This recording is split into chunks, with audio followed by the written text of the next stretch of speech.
بسم اللہ الرحمن الرحیم۔ حضرت شبیب ابن عبداللہ، علماء نے لکھا ہے ان کے حالات زندگی میں کہ یہ تابعی تھے اور جناب امیر المومنین علی علیہ السلام کے اصحاب میں سے تھے۔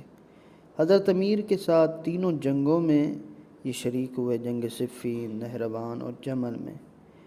حضرت کی شہادت کے بعد امام حسن کی خدمت میں رہے اور آپ کی شہادت کے بعد امام حسین کی بارگاہ میں منسلک رہے، حتیٰ کہ مدینہ سے مکہ اور مکہ سے عراق کی طرف بھی آپ کے ساتھ ساتھ رہے، یہاں تک کہ کربلا پہنچے اور روز عاشور شہادت کے درجے پر فائز ہوئے۔